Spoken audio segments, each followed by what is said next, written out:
Bueno, en la parte anterior habíamos hablado que íbamos a hablar sobre, valga la redundancia, sobre el esquema de clasificación.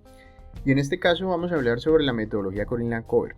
Corin-Lancover es una metodología que llevamos usando en Colombia hace unos años, que fue desarrollada principalmente por la Unión Europea.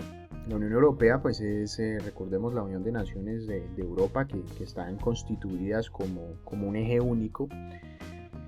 Y digamos, el problema que tenía digamos, Europa cuando se creó la Unión Europea fue que había muchas cosas que se manejaban de manera independiente en el contexto de cada país. Un ejemplo, bueno, hay muchos ejemplos de todo lo que manejaba Europa de manera separada, pero empezaron ellos, un ejemplo sería la moneda.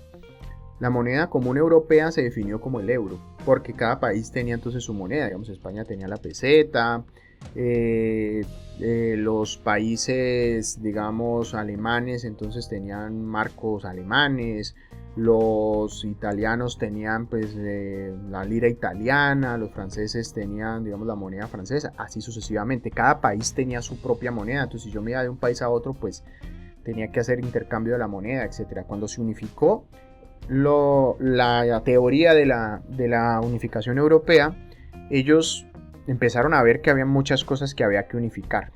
Y una de esas era la moneda y muchas más, otros ejemplos alrededor de todo lo que se unificó en Europa, hay muchísimos. Pero una de esas características que se manejaban de manera descoordinada era la cobertura y el uso del suelo. Un ejemplo es que los mapas de Europa, en este caso digamos un país como España y un país colindante como Francia, los mapas de cobertura, las clases de la cobertura vegetal y del uso del suelo eran distintos. Y ellos comparten zonas comunes como son los Pirineos. ¿Sí? El Pirineo francés y el Pirineo español es una cadena montañosa en que de un país al otro la cobertura, digamos la misma cobertura, el mismo bosque, en el mapa cambiaba inmediatamente cuando el límite del país cambiaba. Y de pronto a la hora de hacer un mapa unificado no era muy sencillo hacerlo. En ese caso, Corin-Lancover fue una metodología que se inventó la Unión Europea para poder primero tener un esquema de clasificación del tipo de cobertura y el tipo del uso del suelo.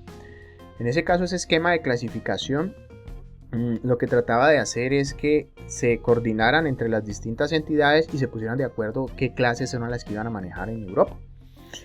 CORIN entonces significa Coordination of Information on the Environment, que es CORIN, promovido por la Comunidad Europea, Corin-Lancover, hecho en el año 90. Entonces vamos a ver que esto tiene una historia un poquito larga hacia atrás.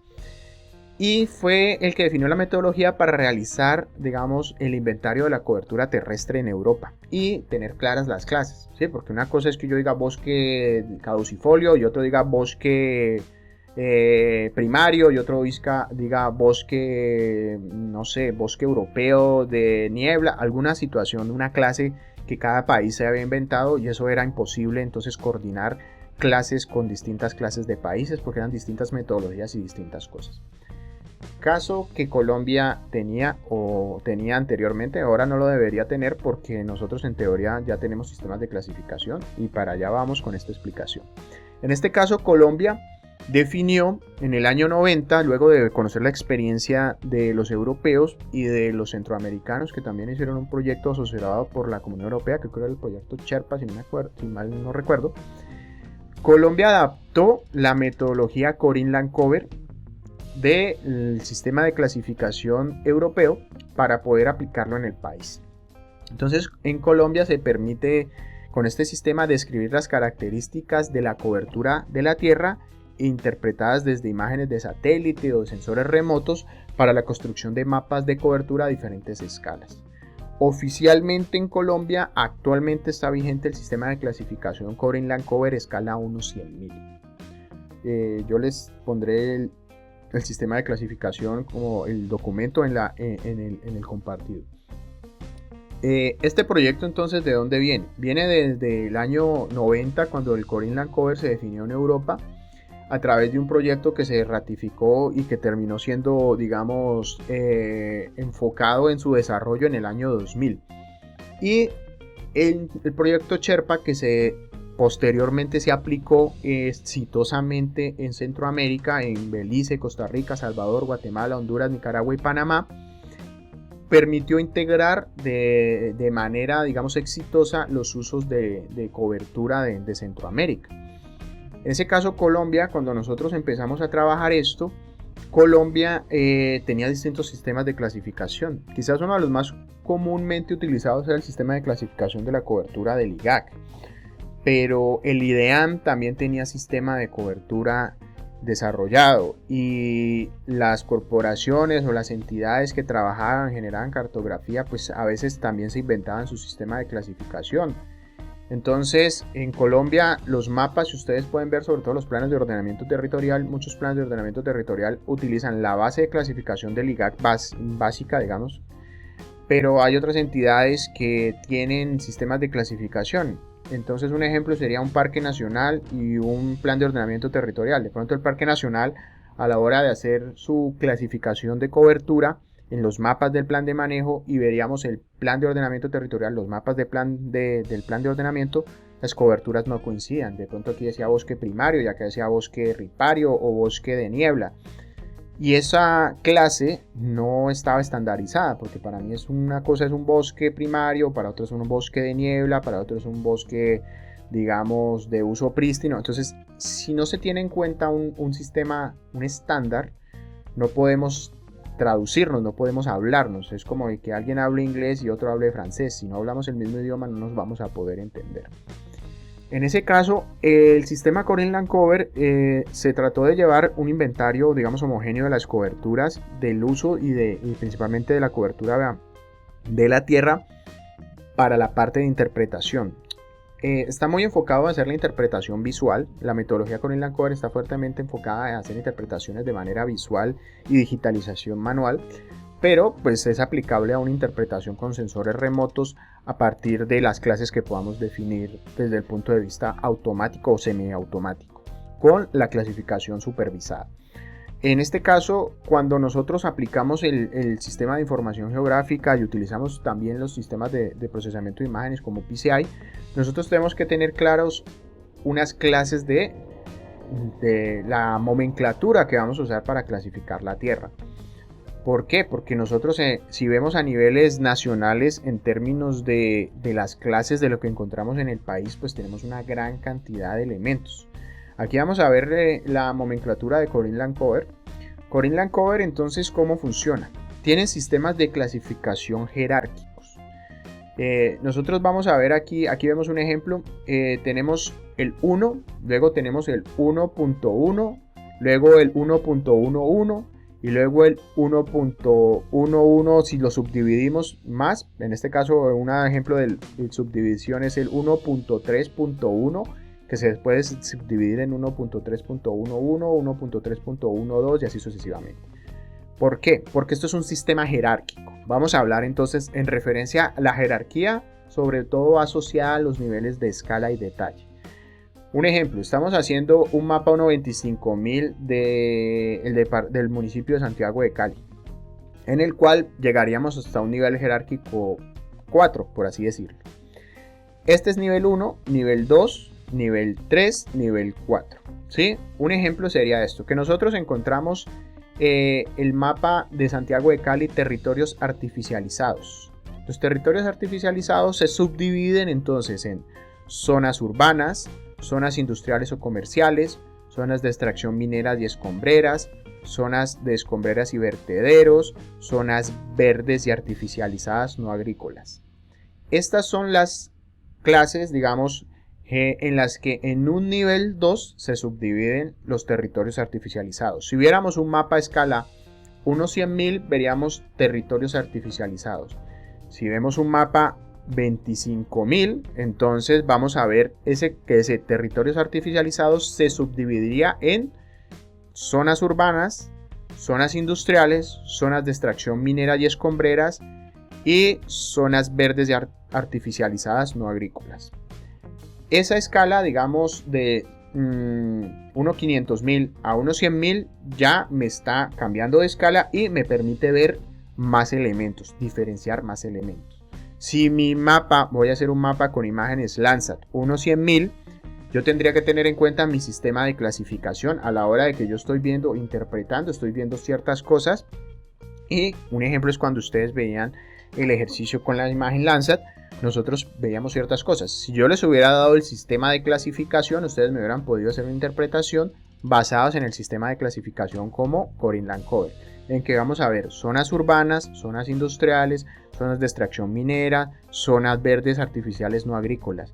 Ahí ustedes tendrán que diferenciar entonces la zona verde no artificial no agrícola, si la encontramos aquí en Cali, puede ser la zona de la base aérea o la zona del club campestre, que se ve grande y que es una zona verde pero que no es una zona agrícola, como las zonas de caña de estos lugares.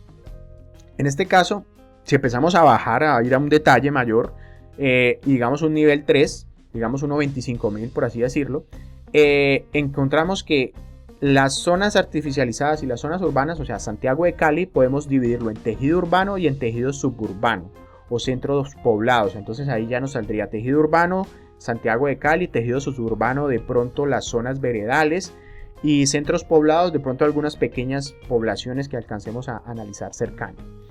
En zonas industriales o comerciales o redes de comunicación, entonces podríamos, en cierta manera, si alcanzamos a diferenciar la zona industrial del norte de Cali que va hacia Jumbo, pues entonces podríamos incluirla. Zonas industriales o comerciales, entonces podríamos, si en la imagen alcanzamos a diferenciar los elementos como zonas industriales o comerciales, las podemos hacer. La red viaria, ferroviaria y terrenos asociados también la podemos encontrar. Si digamos que aquí estuviera el tren, pudiéramos identificar la línea del tren, la podríamos incluir. O si tuviéramos, no sé, estuviéramos trabajando en Buenaventura y estuviéramos haciendo el mapa del plan de ordenamiento de Buenaventura, podemos identificar la zona portuaria. La zona de aeropuertos, en este caso en Cali la podemos encontrar. La zona de aeropuerto es la zona de la base aérea. Obras hidráulicas, podemos encontrar el Jarillón. Entonces eso entra a la clasificación como obra hidráulica. Ahí es donde nuestra clasificación nos permite entender ciertos elementos que podemos encontrar en ese territorio. Y ya cuando ustedes tengan, no es lo mismo tener un mapa en el que me aparece, digamos, uso institucional y sea la zona del Jarillón o la zona de abastecimiento de agua de Cali, a que ya sea obra hidráulica, porque yo voy a entender que eso va a hacer referencia a algo que tiene que ver con el acueducto, porque es una obra hidráulica, donde está la zona del Jarillón, donde hay ciertos elementos. Si ya nos vamos a un nivel mayor de detalle, digamos que estamos trabajando 1.10.000, por así decirlo, aunque obviamente este es el sistema de clasificación 1.100.000, para que lo tengamos en cuenta, no es el 1.25.000 ni el 1.10.000, todavía no existen oficialmente en Colombia.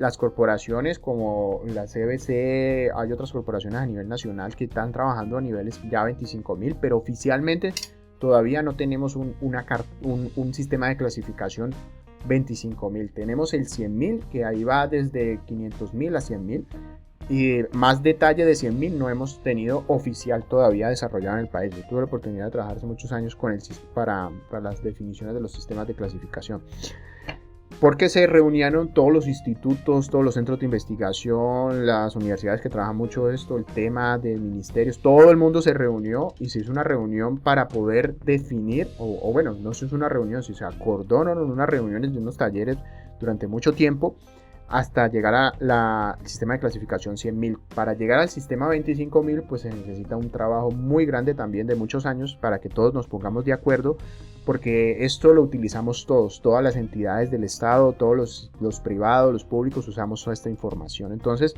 debe haber una representación para que las clases sean muy detalladas cuando se hagan, digamos, sistemas de clasificación más detallados.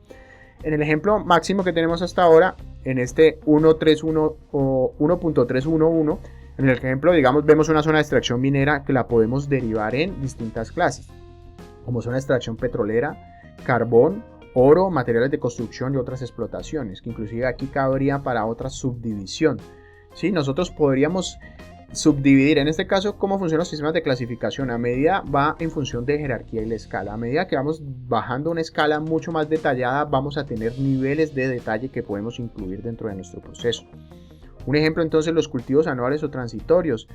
Los podemos subdividir en algodón, arroz, papa. Aquí ya yo puedo ver mi mapa, mi imagen y decir, estas son zonas de cultivos. Pero si tengo el conocimiento y la información, puedo subdividirlas en las clases, ¿sí? Entonces ya puedo decir, no, esto es algodón, esto es arroz, esto es papa, esto es caña de azúcar. Pero también puedo subdividirlo en cultivos permanentes o cultivos, digamos, transitorios. Caña de azúcar, caña panelera, plátano, café, palma, frutas, fique, bueno, etc.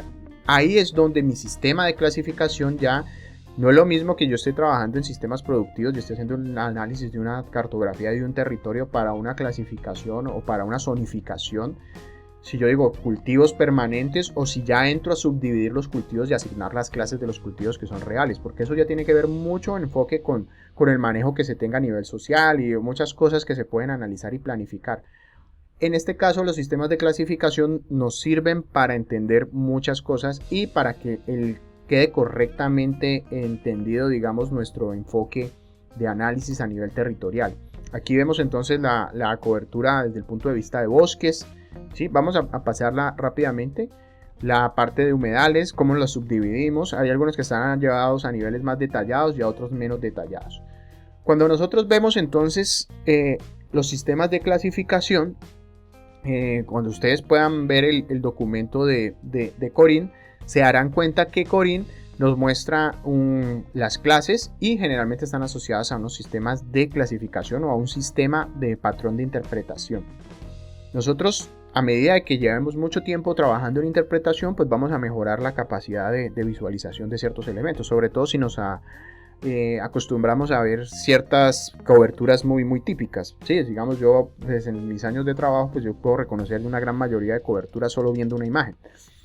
En ese caso, sobre todo en el contexto en el que estoy, digamos en Colombia, básicamente una imagen Landsat podría hacer la interpretación relativamente bien, pero eso se gana a medida del tiempo que uno va trabajando mucho con imágenes. En este caso nosotros estamos viendo un bosque primario en llanura aluvial, región amazónica de Colombia. ¿Sí? Vemos una combinación de Landsat RGB 432, es una imagen hecha por el IGAC. En este caso nos estamos viendo un infrarrojo, donde vemos la cobertura vegetal toda en rojo, muy bien, bosque primario, se ve muy parejo, sin daño alguno, sin degradación. Sí, vemos algunas zonas claras, como aquí en este caso, esto debe ser porque debe ser algún caserío o algo que está cerca del río, pero se están viendo muy bien. En este caso, en una fotografía aérea, una pancromática, una imagen pancromática, si vemos la respuesta no la estamos viendo de colores, pero estamos viendo la tonalidad, estamos viendo la textura muy parecida, y esto nos está indicando que esto es bosque primario. Listo. Ahora vemos lo mismo, en este caso de una imagen Landsat, viendo una interpretación 453 en el departamento de Risaralda, un bosque primario. ¿Sí? Esto debe ser bosque primario, parque nacional, entonces un parque nacional, zona de nieves perpetuas, aquí vemos una laguna de alta montaña, zona ya muy alta, yo pensaría que es superior a 4.000 metros de altura, y es donde llega el umbral de la vegetación, debe ser zona paramuna, previo paramuno, esto debe ser páramo y esto debe ser bosque. Es un bosque muy bien conservado que está relativamente bien. A medida que vamos bajando, obviamente ya la segmentación del bosque se va acabando, donde ya empezamos a ver pastos y otras cosas. En este caso, bosque primario del departamento de Risaralda. Pero si vemos una foto pancromática, en el caso de no ver colores, como lo vemos en este Landsat, estamos viendo una interpretación en una foto aérea del IGAC de la zona andina, digamos, parece ser el mismo lugar, donde vemos la respuesta. Ustedes ven más o menos la misma respuesta, la forma del terreno muy disectado. Bueno, aquí yo veo otros parámetros geomorfológicos también. Aquí veo morrenas, veo líneas de disectación de las montañas. Obviamente son procesos volcánicos. Bueno, aquí yo puedo analizar otros elementos, no solo la cobertura, pero en este caso estoy viendo la cobertura y me interesa ver la cobertura. Entonces esto es un bosque primario. Tiene más o menos... Es un bosque primario, una zona amazónica o desde el punto de vista amazónico, y un bosque primario desde el punto de vista de la zona andina. Entonces aquí vemos la respuesta de cómo se identifica. Bosque primario intervenido. Entonces ya empezamos a ver que el bosque empieza a tener claros y las zonas donde se empieza a delimitar, a comer el bosque. En este caso, el sistema de clasificación nos está dando unos parámetros de indicación. Así es el bosque intervenido, o sea, tenemos un bosque primario que está empezando a ser, digamos, atacado o depredado. Y si vemos una foto referente, entonces vemos este bosque primario que está muy bien arriba, pero en la zona más de abajo vemos que están ya, digamos, zona de cultivos o que han sido depredadas para poder hacer una intervención. Bosque secundario, ¿cómo lo vemos? Entonces en este caso el bosque secundario sí tiene una poca respuesta parecida al del bosque primario, pero se empieza a ver disectado, a verse, digamos, permeado por parches y empieza a verse muy agujereado, digamos. El bosque secundario, entonces, aquí lo vemos, bosque secundario 1, 2, zona de pastos manejados, área urbana 3, 4, cultivo de café, digamos, este es el municipio de Líbano, Tolima, ¿sí? Y en este caso vemos una imagen de fotografía aérea en pancromática en el que estamos viendo lo mismo, la misma interpretación, pero obviamente mucho más detallada en un vuelo más bajo, en el que la interpretación se da por textura y tonalidad. Aquí también estamos viendo textura y tonalidad, pero principalmente tonalidad porque estamos usando las bandas. Ese caso de interpretación, digamos, si ya nos vamos para el Pacífico, y tratamos de entender un bosque primario, un bosque de manglar, entonces ya la clasificación si lo vemos en niveles jerárquicos, bosques a niveles nacionales, si todo esto sería bosque, el bosque de manglar, el bosque de los Andes, el bosque del Amazonas, sería el bosque. Pero si nos vamos ya a zonas regionales, pues ya así sea un bosque primario, el bosque se puede dividir en bosque de la zona andina, el bosque de la zona amazónica y el bosque de la zona, digamos, pacífica, como esta zona de mangle. Bueno, entonces que esto es Caribe. Bosque de mangle, digamos, manglar 1 es esta zona de manglar, generalmente el manglar está sobre la línea de costa, y 2, desembocadura de humedales en desembocadura del río Urabá. Del río Atrato en el Urabá. En este caso, pues ahí vemos unas zonas de humedales, ¿sí? Como vegetación cenagosa, etc. Lo mismo en una imagen, aquí vemos que es un manglar, entonces este sería esta vegetación que estamos viendo acá, ¿sí? Una cosa es verla en terreno, tener la imagen. Lo más común es cuando hacemos interpretación de imágenes y estamos haciendo un trabajo de interpretación es ir al campo, comprobar, verificar, hacer una muestreo, hacer un recorrido y después esos puntos de GPS, esos recorridos que yo he hecho alrededor del campo, contrastarlos contra las áreas de mi imagen para ver que yo estoy haciendo una correcta clasificación.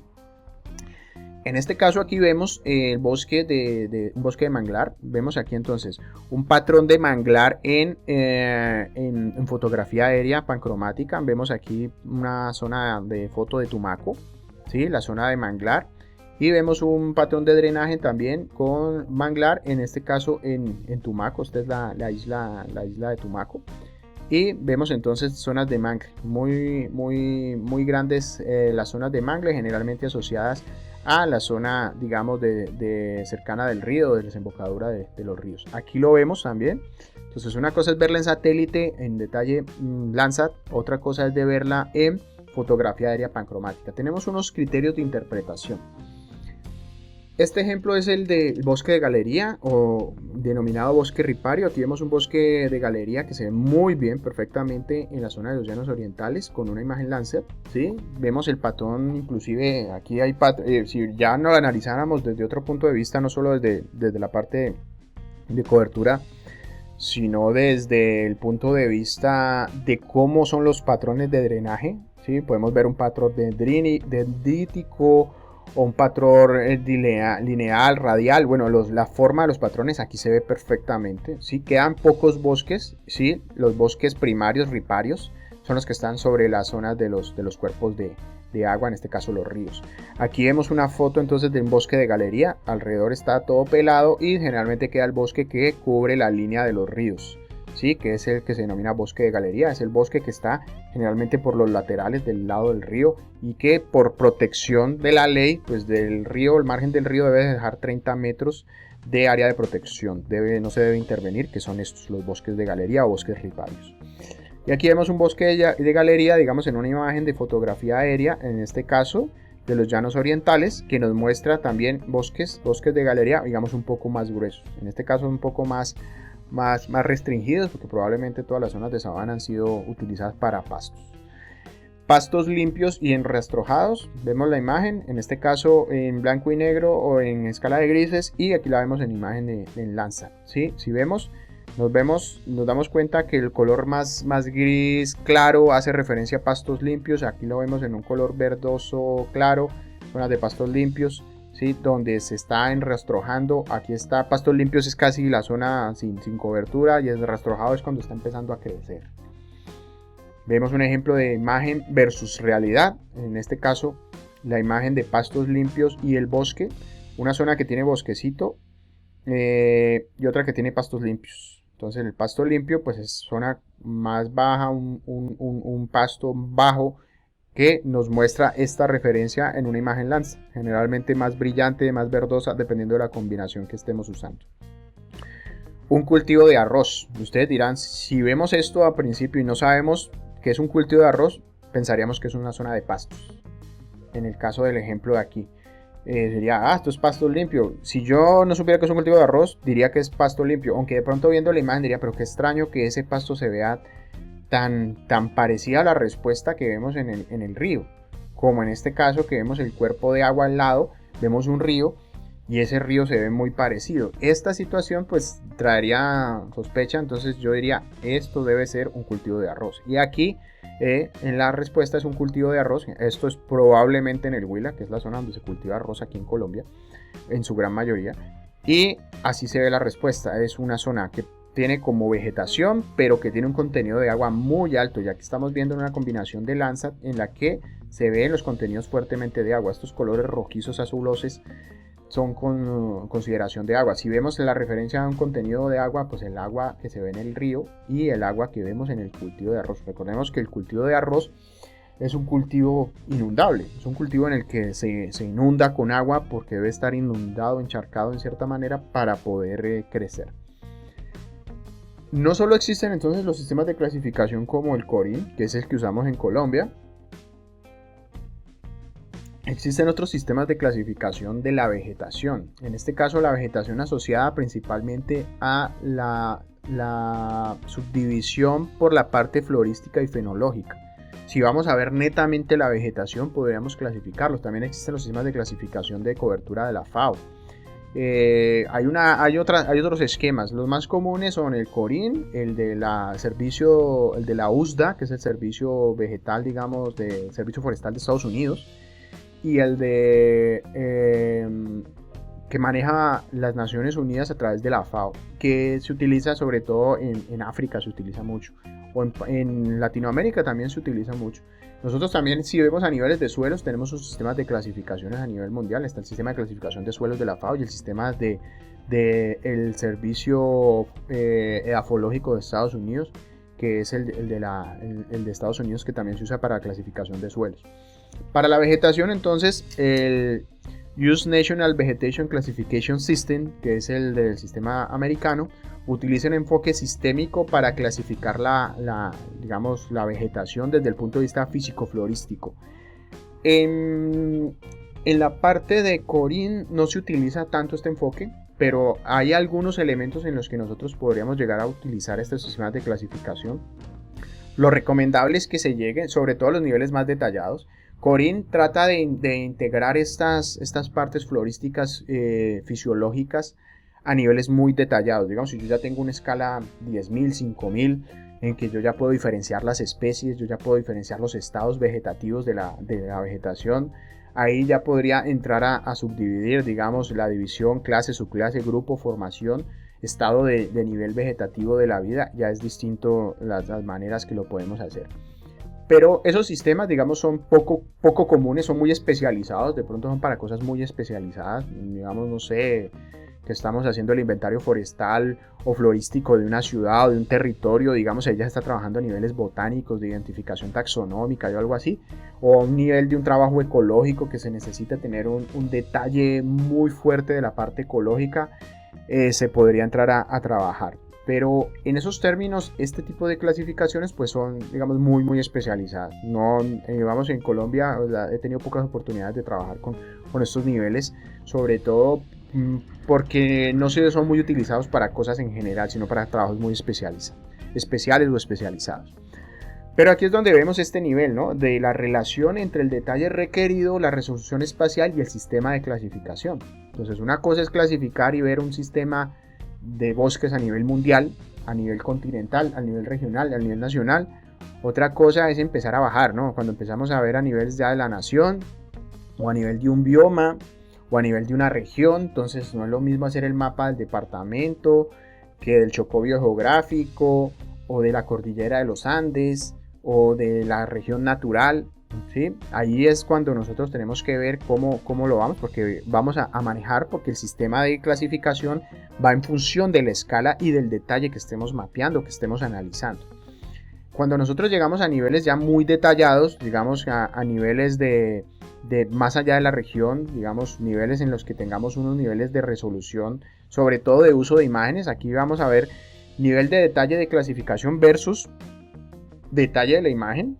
Ya cuando llegamos a nivel 5 estamos utilizando sistemas de imágenes estereoscópicas, fotografía aérea, imágenes de dron, imágenes de alta resolución como iconos, QuickBeer, en que vamos de 3 metros a 0.25 metros. Ya tenemos niveles de detalle en la cartografía muy altos en los que podemos hacer clasificaciones. En este caso, en Colombia aplicamos o se aplica mucho a niveles 25.000 o hasta 10.000 la abstracción del sistema de clasificación de Corin. Vamos, aquí en el Valle del Cauca lo está haciendo la CBC para poder hacer la clasificación. Recordemos que CBC tiene una misión y una visión para su parte ambiental, y ellos tienen que tener mapas de cobertura y de vegetación para las cuencas, para el ordenamiento territorial, para muchas cosas. Y la información a 100.000 no es suficiente. Generalmente aquí se tienen en cartografía 25.000, inclusive 10.000, creo que las tienen en cuencas. Entonces se necesita que el sistema de clasificación se adapte, y CBC tiene el sistema de clasificación Corin adaptado a niveles de detalle mayores. En ese caso van en concordancia con el uso de las imágenes, porque nosotros necesitamos unas imágenes y unos detalles mayores. Ya cuando llegamos a niveles de in situ, nivel 6, pues es cuando vemos casi que la forma de vida. Si tenemos un bosque, entonces un bosque alto, un bosque bajo, y ya podemos clasificarlo a niveles muy muy detallados, hasta niveles fenológicos, que son como los estados vegetativos que tiene digamos, la vegetación. Cuando nosotros vemos entonces que nuestro patrón de clasificación, nosotros ya tenemos un área de trabajo, una imagen de satélite, una fotografía aérea, o lo que vamos a analizar, vamos a poder hacer un entrenamiento. Digamos, vamos a hacer la clasificación digital de la imagen. Tenemos que considerar unos ciertos aspectos, sobre todo en los sitios de entrenamiento, que es la capacidad que nosotros tenemos para hacer muestras. Generalmente nosotros en una clase podemos muestrear muchos píxeles y en otra muy pocos píxeles. A medida que tenemos más píxeles en una clase, esa clase va a quedar más representada, y obviamente la mayor representación que tengamos en una clase pues va a llevar el peso estadístico o matemático. Entonces existen algunas reglas. Generalmente se recopilan más de 10 píxeles, mínimamente 10 píxeles para cada zona de entrenamiento. Obviamente que si yo tengo una imagen que cobre, no sé, 57.000 píxeles, yo debo mínimamente tener 10 píxeles por cada clase que yo defino, ¿sí? Entonces lo ideal será tener, pues dependiendo del área de análisis, cuántos píxeles o cuántos elementos puedo muestrear. Cuando nosotros también tenemos datos de campo, podemos tener datos in situ, o sea, coordenadas de GPS o muestras de datos, como en el caso del punto de vista forestal, las mediciones del DAP, que es la altura del pecho, el grosor de la vegetación, o la altura de la descripción, en este caso de la vegetación. Eso también nos sirve para identificar o diferenciar las coberturas, sobre todo cuando hacemos el proceso de interpretación, porque yo estoy viendo la imagen, tengo que hacer primero la interpretación visual y decir, esto es bosque primario, listo, selecciono estos píxeles como muestra, o es bosque secundario intervenido, entonces muestro estos píxeles, y entonces si tiene muchos huequitos, muchos parches, entonces obviamente me tendrá una relación, si después me podrá mezclar algunas clases. Entonces hay que tener una correcta identificación. ¿Para qué? Porque, como les decía, generalmente las clasificaciones de los datos hacen agrupaciones a partir del espacio vectorial, que es cuando nosotros enfrentamos, aquí tenemos banda 3, banda 4, banda 4, banda 3 enfrentadas, ¿no? Estamos viendo la distribución de los valores. Aquí, si nos damos cuenta, vemos valores de números digitales. No estamos viendo los píxeles, sino 48, 47, 30. Los valores 48, 47, 30 están muy cercanos. Podemos agrupar una clase que esté rondando estos valores. Valores de 49, de 46, tenemos otros por acá, tenemos valores de 33. Aquí están las distintas, digamos, si agrupamos en un vector, viéndolo en términos matemáticos, el vector es el que cruza o que tiene una tendencia, una dirección entre unos datos, ¿sí? aquí lo estamos viendo en la representación, digamos, 3D, ¿no? En el que vemos esta distribución espacial. Estos gráficos son un poco complejos de entender, pero vamos a tratar de verlos aquí en 2 dimensiones. Estamos viendo el espacio de la distribución de los datos entre una banda versus otra banda, ¿sí? Los datos cómo se dispersan en el espacio. Bandas enfrentadas. Banda 3 versus banda 1, banda 4 versus banda 2, banda 4 versus banda 3, banda 3 versus banda 5. En este caso, los gráficos de espacio característico, lo que se denomina, digamos, la distribución espacial de los datos, dan estos comportamientos. Cuando nosotros agrupamos clases, generalmente entonces empezamos a agrupar distintas partes de esa distribución espacial, porque los datos van a tener un comportamiento. Entonces, cuando yo le digo bosque primario, de pronto los bosques primarios van a tener una cierta agrupación en el centro de este gráfico, que si vamos al otro gráfico, que son la banda 3 y la banda 1, pero de pronto también estoy trabajando con la banda 2 y la banda 4, aparecerán representados en esta zona, o en el otro gráfico aparecerán representados en esta zona. Yo, al hacer la clasificación, puedo clasificar una sola banda, o puedo clasificar 2, 3, 4, 5, 6 bandas al tiempo. Sí, puedo seleccionar inclusive muchas bandas, pero lo ideal generalmente es trabajar con las 3 bandas básicas en las que yo estoy visualizando generalmente una combinación, porque eso es lo que yo trato de interpretar, o con una banda o con 3 bandas a lo mucho. Aquí entonces lo que yo les decía, cuando nosotros empezamos a clasificar, aquí estamos viendo banda 5 contra banda 4, cuando hacemos las muestras de datos de agua, entonces la clasificación en esas 2 bandas, los datos están en este lugar. En la zona húmeda o zonas inundadas, wetlands, están en esta zona como de páramo sería esto. El bosque estará asociado a esta zona. La zona residencial, las respuestas espectrales de la distribución de los datos estarán aquí, y la zona comercial estará acá. Entonces, nosotros, ¿qué estamos tratando de hacer con una clasificación? Tratando de encontrar el grupo característico de píxeles dentro de esta nube. Esto es una nube de todos los datos que hay en las imágenes, de todos los píxeles distribuidos, banda 1, banda 2, banda 5 y banda 4, perdón, distribuidos en el espacio. Y cuando seleccionamos muestras de clase, lo que estamos tratando de hacer es aislar esos grupos para poder posteriormente clasificarlos. Aquí vemos, digamos, en este espacio característico representado estadísticamente en un cuadrito, ¿sí? Entonces, clase 1, clase 3, clase 4, ¿sí? Clase 1 residencial, clase 2 comercial, clase 3 zona inundable, bosque, agua.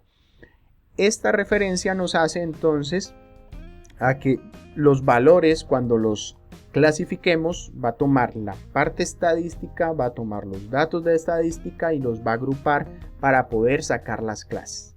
Entonces, ahí es cuando nosotros seleccionamos las muestras y le aplicamos un algoritmo de clasificación. Le aplicamos una fórmula matemática, digamos, existen varias maneras. Generalmente utilizamos entonces el esquema de clasificación no paramétrico, o también podemos utilizar un sistema de clasificación paramétrico, depende del enfoque, digamos, utilizar una densidad que va a cortar los datos a partir de distribuciones estadísticas, o el paralelepípedo, la mínima distancia, digamos, el vecino más cercano, o las redes neuronales, o sistemas expertos como inteligencia artificial, o la máxima probabilidad o máxima verosimilitud, que es donde los datos son probablemente más ciertos, que es un término estadístico también. Todas estas son partes estadísticas.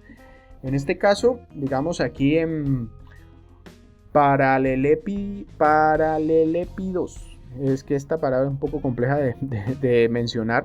En este caso lo que hace es que tenemos el grupo A, B, C, D, digamos las clases residencial, comercial, zona bosque, etc. Los puntos A y B son píxeles de la imagen a clasificar, ¿sí? A, B. Tenemos 2 puntos, ¿no?, seleccionados en esa imagen.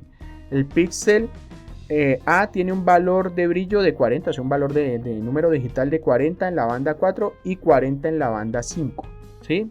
Digamos que teóricamente están en el mismo valor. El píxel B tiene un valor de brillo de 10 en la banda 4 y el 40 en la banda 5. Entonces ahí varía en cierta manera este valor. Los cuadros representan la regla de decisión del paralelepípedo asociado a la clasificación, más o menos una, digamos, de los vectores en las flechas. Lo que hace es que él tiende, digamos, a representar la distancia de un punto en una imagen hacia la otra distancia, o sea, un vector de dirección, ¿sí? Generalmente va a seleccionar hacia dónde se direccionan los datos y representa generalmente las distancias euclidianas o las distancias medias entre esos datos. Digamos que este es un término de cómo él clasifica los valores. Básicamente lo que hace es una distancia promedio o digamos probable a una clasificación de esos datos desde el punto de vista estadístico y entonces agrupa por mayor probabilidad o digamos certeza de que ese píxel esté dentro de los rangos de las probabilidades de pertenecer. Entonces aquí vemos un algoritmo de distancias mínimas, utiliza las distancias entre el punto A al punto B de la clasificación en una banda, la banda 1 a la banda 2, digamos tiene un valor de 40 a 40, el otro tiene un valor de 40 a 36, o el otro tiene un valor de 39 a 54, va a tener una dirección, va a tener un vector, ¿sí? En este caso, si la imagen tiene el mismo valor de 10 a 40, va el píxel, el vector de un punto a un punto, la distancia. Esa distancia que agrupe acá, esos valores que estén agrupados, generalmente son los que van a servir para clasificar la clase. Viceversa, entonces del 40 al 40, pues es el mismo, del 36 al 57, entonces va a definir un vector de distancia de los valores del 36 al 57, todos los valores que estén agrupados en ese rango serán los que estarán asociados a la clase y así sucesivamente. ¿Sí? Aquí vemos los algoritmos de clasificación, tenemos un isodata que es de los más comunes, estos sobre todo se aplican para clasificar estadísticamente. Entonces aquí tenemos la distribución de las muestras de nuestros datos de clase. Él estadísticamente entonces empieza a hacer los clústeres, iteración y separa los grupos, ¿sí? Este gráfico que vería cómo está distribuido, digamos, si vemos aquí nos estamos mostrando los dos gráficos de histograma enfrentados. Aquí es donde con este gráfico podemos entender muy bien el gráfico de distribución espacial, porque tenemos banda 1 y banda 2 enfrentado, digamos, el histograma de la banda 1 con la banda 2. Si lo vemos en dos dimensiones en el espacio, se distribuye así la mezcla de los dos. Y esos datos distribuidos, en este caso sobre el promedio, los vectores promedios, los veremos aquí en el gráfico de distribución. Aquí vemos ese gráfico de distribución por promedio, entonces que él asocia las clases más centrales de cada uno de los gráficos para obtener entonces clases. Aquí estamos utilizando el algoritmo isodata y es como él agrupa los datos dentro del gráfico, ¿sí? Aquí vemos las clases, entonces aquí estamos, digamos, utilizando un algoritmo de clasificación no supervisada en el que esta distribución, recordemos que estos gráficos son como estos, los que están por acá, ¿sí? Gráfico de dispersión de los valores, sería este, aquí lo estamos viendo simplificado. Y es cómo se subdividen las clases, cómo están las distintas clases. Digamos aquí se hicieron 20 clases y esas clases se clasificaron, entonces se sacaron grupos comunes, 20 clases y se obtuvo una clasificación no supervisada con 20 clases. Y en este caso aquí vemos una clasificación aplicando el algoritmo de distribución isodata para de pronto una clasificación supervisada. Entonces se agruparon los datos de una manera más lógica, digamos a la manera humana, y este fue a la manera estadística, cómo los datos se pudieron distribuir de mejor manera. Cuando nosotros vemos entonces la clasificación, aquí vemos la imagen, vamos a verlo ya entre gráfico y resultado para poder verlo un poco. Yo sé que a veces es un poco difícil comprender esto, pero si nosotros tenemos nuestra imagen de satélite, nuestros píxeles, aquí tenemos el píxel clasificado, ¿no? Y aquí vemos las clases. Clase agua, esto lo clasificó como agua, entonces esta zona oscura es agua, esto es agua porque es un cuerpo de agua, esto también, agua, agua. Zona wetland, como dos tipos de wetland, separó dos tipos de zonas como inundables, esta y esta. Entonces, obviamente aquí se está representando con el mismo color, otro color. Digamos que en este caso hay 10 clases. Este es un mapa clasificado en 10 agrupaciones, ¿sí? Digamos que en 10, digamos, no supervisada. Lo que yo les decía, cuando nosotros clasificamos un mapa y le decimos al computador agrúpelo estadísticamente, en este caso como eran pocas clases las agrupó relativamente bien. ya sacó 10 clases, no sabemos las clases y lo que está haciendo aquí la persona es indicándole qué clases son. Esto es agua, esto es zona inundada o zona pantanosa, esto es asfalto, esto es bosque, esto es suelo desnudo, esto es bosque.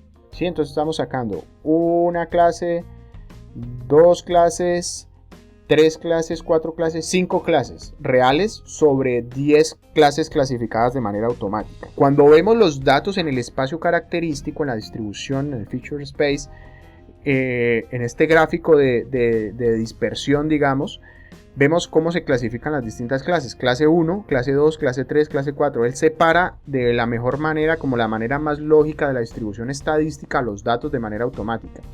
En este caso, que es una clase de pocas clases, digamos que la clasificación está relativamente bien, de manera automática, cuando son pocas clases, pero digamos que nosotros tuviéramos una complejidad de cosas mezcladas. Eso nos daría entonces que la clasificación automática, automática no supervisada, sería de pronto menos errada o más errónea, digamos, y nos daría cosas que quedarían como muy mezcladas. En este caso, una clasificación de una imagen no supervisada nos está arrojando más o menos una buena clasificación. Entonces nos está indicando las clases que encontramos en esta imagen. Y aquí vemos cómo se hace el proceso con el algoritmo ISOData de agrupación de los datos, ¿sí? En la primera iteración, recordemos que cuando se hacen las iteraciones, la iteración es un ciclo, es un proceso en el que él va tratando de generar la mejor clasificación posible, agrupando los datos hasta generar las clases. Generalmente se pone un umbral del 95%, cuando se logre agrupar el 95% de los datos y genera la clasificación. Aquí está banda 1 versus banda 2 y empieza a hacer la clasificación. Entonces, la primera agrupación con la primera iteración, las clases quedaron así. Luego la segunda iteración empieza, si se dan cuenta, empieza a refinar las clases, a agruparlas, a separarlas de mejor manera. Aquí ya la tercera, la cuarta, la quinta, hasta la última. Ya logró una perfecta separación de las clases. En ese caso, esa buena separación que se hizo, digamos que la imagen estaba muy bien, previamente debe haber sido muy resaltada con un filtro, debe haber sido corregida atmosféricamente, debe haber dejado la imagen lista para que las clases se diferenciaran estadísticamente muy bien desde el punto de vista gráfico. Y se lograron una clasificación relativamente bien. En ese caso, la separación con el algoritmo nos sirvió para poder hacer una correcta clasificación. Y aquí vemos entonces una imagen que ha sido, digamos, clasificada del río. Este es un río en el que nos ha mostrado, hemos segmentado, ¿sí? Básicamente obtenido los cultivos, las zonas de cultivos y la clasificación. Si nos damos cuenta, aquí se está mostrando, digamos, de manera transparente los polígonos resultantes. Y aquí vemos la imagen clasificada, es esta imagen de este río, ¿sí? Imagen original, imagen clasificada. En este caso estamos utilizando un mapeo clasificado a partir de una imagen spot con una clasificación supervisada. Si se dan cuenta, la clasificación supervisada, la no supervisada, queda como con mucho ruidito, estos punticos, estos píxeles que quedaron por aquí. Aquí con estos píxeles ruido es que después nosotros aplicamos un filtro. Si recuerdan los filtros, hay filtros que pueden eliminar píxeles que tienen un cierto tamaño, que están aislados. En este caso yo no quiero que me quede un mapa con estos huecos, digamos, y que me queden zonas de pantano dentro, sino que yo quiero que todo esto sea bosque. En este caso le aplico un filtro a esta imagen. A esta imagen habría que aplicarle un filtro para después generar unas clases temáticas. Aquí en la imagen, cuando le hacemos la clasificación supervisada, o sea, la que nosotros seleccionamos los puntos de control, digamos que aquí seleccionamos todas las zonas de cultivo, las diferenciamos bien y hacemos esto. Nos genera una clasificación supervisada en la que las clases quedaron correctamente aisladas. Tenemos cañas de azúcar, tenemos cítricos, tenemos zonas de bosque, camino, agua, suelo desnudo, banana. En este caso la clasificación, este es un mapa temático, digamos que esto fuera Santiago de Cali, por así decirlo, y estuviéramos trabajando haciendo el mapa de cobertura vegetal para el plan de ordenamiento territorial, que después desembocaría en el plan, en el mapa de cobertura uso o el mapa de uso del suelo, porque obviamente aquí yo ya puedo decir pues todo lo que es caña, cítricos, esto es zona de uso o agrícola, ¿sí? Uso agrícola, la zona de bush belt, que debe ser como zona de de arbustos o zona arbustiva, debe ser entonces zona que puede utilizarse para otro tipo de cosas en cuanto a uso, ¿sí? Y también existe algo que cuando nosotros hacemos una clasificación, generalmente podemos evaluar la clasificación, si quedó correctamente clasificada o no, y para eso utilizamos lo que se denomina la matriz de confusión. Generalmente una matriz de confusión es un proceso que me sirve para verificar si mi clasificación quedó correctamente desarrollada o hecha. Generalmente tenemos unos resultados, digamos en la realidad tenemos unas clases A, B, C, D, y en la clasificación nos quedó A, B, C, D, digamos que esta sea pastos, bosque, agua, y en la realidad, y en la clasificación nos quedó pasto, bosque, agua, urbano, o rastrojo. Nosotros comparamos la realidad versus la clasificación y nos va a dar entonces un error, dos errores, nos va a dar un total, uno que es el error de comisión, que es básicamente cuando nosotros cometemos alguna, digamos, error en la clasificación de que quedó correctamente o no correctamente asignada a la clase. Y obviamente la precisión del usuario en el que correctamente yo le asigné la clase a la realidad. En este caso se hace una tabla, es una matriz doble contrastada en la que nos va a decir qué porcentaje de precisión o de comisión hemos tenido. Digamos, en el error de omisión, nosotros hemos omitido el 53% de los datos que hay en la imagen en este caso. Eso nos indica que la clasificación quedó mal. Cuando uno le hace la matriz de confusión a una clasificación, nos va a decir, ustedes clasificaron de manera errada el 53% de los datos, así que esa imagen no sirve para nada. Si nosotros, ahí es donde vamos a ver, o esa clasificación que se hizo, de pronto ese mapa que se genere ahí, pues va a quedar con manera errada. De pronto donde dice bosque no es bosque, en la realidad era otra cobertura y quedó mal clasificada. Entonces eso es cuando nosotros vemos, cuando se hace un proceso de clasificación, se hace una evaluación finalmente con la matriz de confusión, y la matriz de confusión me va a dar la evaluación de la precisión. En ese caso, cuando se hace una clasificación a nivel estadístico con una imagen de procesamiento de imágenes, se arroja a la final el resultado y uno decir, listo, quedó con un 90% de seguridad de clasificación, con un error de omisión del 90%. Entonces, digamos del 10%, digamos ahí sería menor, y digamos de precisión del usuario del 90%. Entonces, en ese caso, lo que recordemos que hay dos errores: el error de omisión, que es cuánto nosotros omitimos, en este caso el 50%, o cuánto fue la precisión que tuvimos. En este caso, digamos, por cada clase se puede evidenciar. Aquí, en este caso de la clase D solo se tuvo el 10%, las demás dos por encima del 60% y una en el 57%, así que el usuario aquí, si promediamos esto, pues va a tener entonces un error muy grande. Y lo mismo en la omisión, pues vamos a tener entonces un promedio muy grande. Lo ideal es no omitir, no tener un error de omisión bajo y una precisión del usuario alta, ¿sí? Entonces una omisión del 10% podría ser admitible y una precisión del usuario del 90%. Más o menos así debería ser para poder decir que la clasificación sea relativamente válida. Cuando nosotros entonces evaluamos la precisión, usamos, digamos, primero otra clasificación ya hecha. O sea que deberíamos tener una clasificación previa hecha o tener datos de muestreos de campo. Para eso hubiéramos muestreado con nuestros datos de GPS, digamos, no tomar las muestras de GPS que utilizamos, digamos que tenemos 50 puntos de GPS alrededor de la imagen, seleccionar 10 puntos de GPS para no usarlos en nuestra clasificación, y posteriormente, cuando hagamos la clasificación, decirle a la clasificación que se compare con esos 10 puntos que aislamos de la muestra, digamos, inicial de mis 50 puntos de verificación de campo. Ahí nos podría entonces evaluar la precisión con esos datos de campo. Entonces el campo, cuando uno hace procesamiento de imágenes, es importante porque necesita, uno, verificar las coberturas, y otro, tener muestras para poder verificar posteriormente cuando uno clasifica la imagen. Entonces ahí vamos a ver los resultados, y esos resultados pues me van a dar unas explicaciones generalmente asociadas a cómo fue lo que hicimos en interpretación. Yo les decía entonces que nosotros podemos presentar muchos problemas a la hora de hacer clasificaciones. Generalmente hay muestras que pueden quedar de manera errada, sobre todo para cuando nos vamos a hacer la interpretación. Las limitaciones de los píxeles, digamos, nosotros tenemos una muestra, en el caso de cobertura, y esa cobertura está asociada a un uso. Digamos que posteriormente fuéramos a hacer un mapa de cobertura de uso.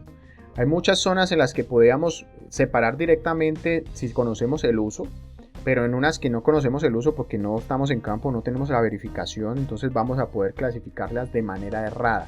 Y un ejemplo es las zonas de pasto. Un pasto podemos seleccionarlo para uso de un deporte, el campo de golf, o para pastura. En ese caso, si nosotros tomamos muestras de una zona que puede ser, sí, debe ser pastura, y otra muestra debe ser zona de uso de golf, podemos hacer una clasificación mezclada de algo muy parecido físicamente, pero que en el uso podrá generalmente tener un uso errado. Y entonces ahí es que nosotros podemos mezclar muchas cosas. Si hay zonas que tienen muchos aspectos, digamos que alguien hace un mapa de esta zona de Cali y no conozca que el parque nacional es una zona de parque, o que la zona de el club campestre es una zona recreativa, de pronto pudiera encontrar pasturas o zonas de pastos, entonces asociarlas a la clase pastos, y que de pronto en el mapa de uso del suelo ese quede asignado a una clase que no es. Uno debe conocer entonces el uso, y esto generalmente se asocia al sistema de clasificación. Si uno puede aplicar el sistema de clasificación directamente en el que es cobertura uso, entraría directamente a poder clasificar el uso, que sería deporte, o la pastura, que sería pastura para el uso de los animales. Ahí es donde los píxeles generalmente van a quedar un poco desasociados a la realidad, ¿sí? Nosotros entonces, en el caso de los píxeles, van a quedar mezclados, ¿sí? Un ejemplo es esta realidad. En terreno que tenemos un río, tenemos una zona de cobertura, tenemos una zona de pastos y tenemos una zona de recreativa, y digamos que un suelo urbano, por así decirlo. Cuando vemos la realidad en una imagen, la imagen extrapola esa realidad y la simplifica en píxeles de representación dependiendo de la escala, ¿no? Entonces nuestra imagen es esta, en la realidad es esta, y en la realidad es esta, y en la imagen es esto. Estamos simplificando esta zona de pastura y va a quedar así. Estamos en cierta manera exagerando algunos tamaños, como vemos estos píxeles rojos de una zona de urbana. Aquí quedó entonces exagerado. El píxel del área de la cancha, entonces quedó exagerado y quedó mezclado ciertas cosas. De pronto este píxel central aquí sí será la zona urbana, la zona de recreación como la cancha, pero de pronto los píxeles asociados, que para la realidad de pronto afuera no es, sea lo que sea el fenómeno de entremezcla. En las imágenes de satélite nosotros vamos a tener mezclas, o en las fotos aéreas o en las imágenes de satélite, vamos a ver si aquí hay una, siempre vamos a tener alguna mezcla de algo. Entonces lo ideal es tratar de separarlo. Para eso, cuando nosotros aquí ya vemos una imagen filtrada, esta imagen de la clasificación ha sido filtrada. Previamente nos deben haber quedado puntitos de píxeles repartidos como los que veíamos acá. Esta es la clasificación original sin haberla limpiado, donde nos quedaron clases dentro de las otras clases. Le pasamos un filtro, que es los filtros que hablábamos en las clases pasadas. Lo que hacen es que fusionan clases, cosas con cosas. En este caso, la mayoría de la zona verde es, digamos, zona inundada. Eliminará los pequeños píxeles que son de otras clases dentro de esta zona verde y quedará como zona verde, como en el caso de este.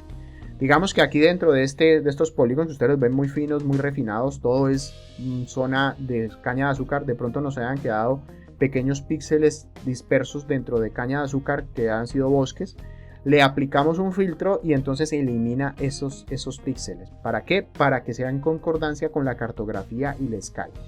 Ahí es donde los píxeles mixtos o mezclados se pueden eliminar a la hora de hacer un proceso de clasificación, porque van a quedar zonas mezcladas. Digamos que en esta zona me aparezca aquí un píxel verde que sea uso del suelo o cancha o zona de recreación o cobertura como cancha de fútbol. En ese caso me quedaría un píxel verde aquí y mi mapa pues no sería muy ideal. Yo debería eliminar ese píxel. Generalmente le aplico un filtro para que me elimine ese píxel que queda en el centro. Listo chicos, muchísimas gracias.